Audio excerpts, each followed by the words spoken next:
After already discovering some of Malacca's best food and attractions, we continued exploring this historic city and found even more reasons to love it. Today we'll sample more delicious local dishes, experience a colourful heritage festival, stroll through the famous Jonker Walk at night, and enjoy a few unexpected moments along the way.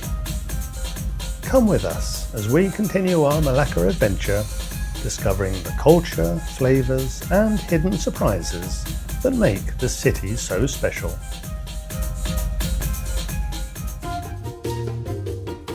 Our lunch stop was Nanyang Chicken Rice Ball, one of Malacca's favourite places to try this iconic local speciality. If you've never had rice balls before, they're exactly what they sound like. The rice is cooked in rich chicken stock, then pressed into bite-sized balls. You can order them with either steamed or roasted chicken. And while I'm sure the steamed chicken is beautifully tender and silky, we prefer the roasted version, which has a deliciously crispy skin and plenty of flavour. We also had egg and soup, which are always a good accompaniment for chicken rice. Add a little chilli and ginger sauce, and after a taste, you see why this dish has become a Melaka classic. And that's sour plum juice, very refreshing. Celia's is passion fruit. They were also selling homemade sambal. Celia couldn't resist. Simple, yes, and I'm not quite sure what difference rolling the rice into balls makes, but it's a Melaka thing. So, when visiting, you kind of feel it would be rude not to eat it. And at Nanyang, it all tastes good anyway. Much to our delight, we discovered that the Melaka Heritage Festival coincided with our visit. We had no idea, and it turned out to be one of the highlights of our trip. The festival was packed with colourful displays celebrating Malacca's unique blend of cultures and traditions. This fellow makes beautiful and intricate models of traditional houses by hand. The attention to detail is amazing. Every tiny feature has been carefully crafted, and you can see the pride and passion he puts into recreating these traditional designs. We also watched a series of traditional dance performances, with vibrant costumes and energetic music.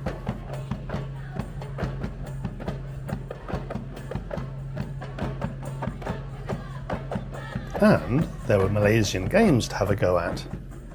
This is Kongkak. Celia played it when she was young, although it seems like she's forgotten the rules. Others were a little trickier than they looked, but they were great fun and drew plenty of laughs. Best of all, there were plenty of local food samples to try, so of course we couldn't resist tasting as many as we could.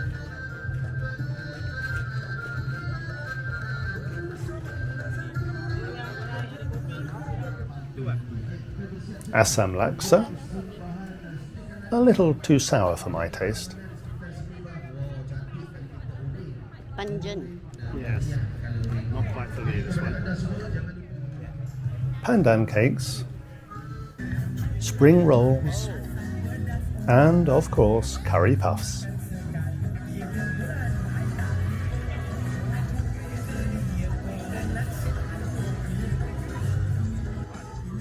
To be honest, I can't remember what they all were, but apart from the asam laksa, they were all yummy.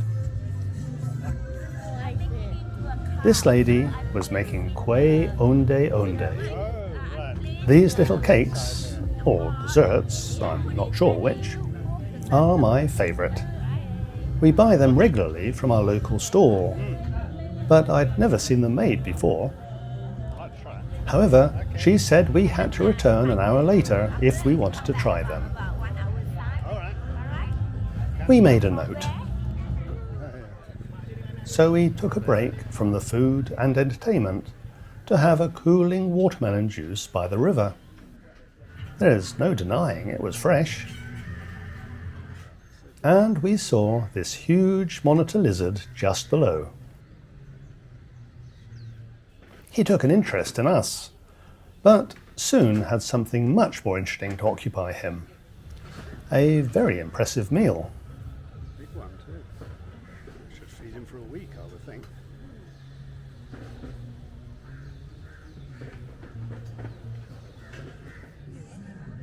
We didn't forget to return to the kuih onde-onde lady.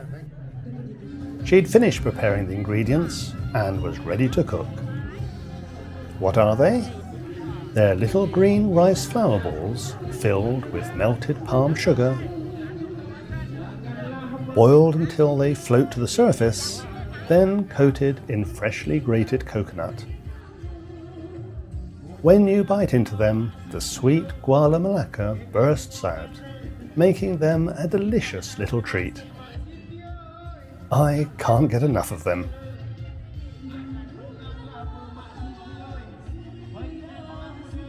This Heritage Festival was so unexpected and a fantastic way to experience the local culture and food.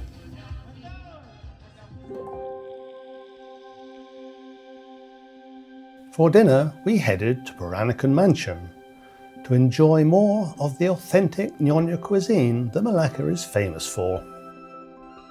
The restaurant is worth visiting for the setting alone. Surrounded by beautifully carved Straits Chinese woodwork, intricate beadwork, and elegant period decor, it feels like stepping into the home of a wealthy Paranakan family at the height of Melaka's trading days. I started with their rich and fragrant beef rendang, served with soft, fluffy buns that were perfect for soaking up every bit of that delicious sauce.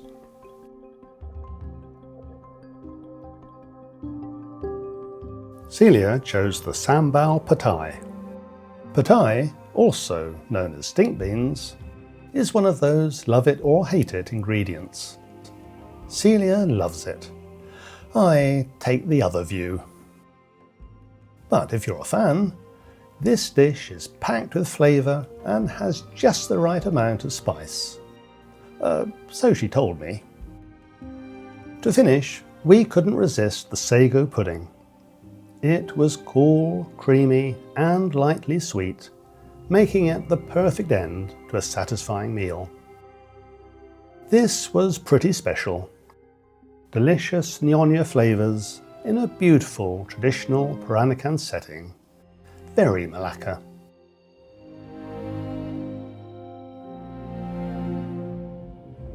As the sun went down, it was time for one of Melaka's biggest attractions, Jonker Walk at night. The whole street comes alive after dark with colourful lights, street performers, souvenir stores, and the irresistible smell of food drifting through the air. Every few yards there's something new to see, whether it's local snacks, handmade crafts, or music adding to the atmosphere. After soaking up the buzz, we slowed the pace with a drink beside the Melaka River. The riverside has a completely different feel, peaceful, beautifully lit, and the perfect place to unwind after a busy day. Sitting there, watching the boats glide past and the reflections dancing on the water, we reflected on our visit to this enchanting city. The food is only part of the experience. It's the history, architecture, traditions, and the people all around the food that makes a place memorable. We hope you enjoyed coming along with us. Thanks for watching, and we'll see you in the next adventure.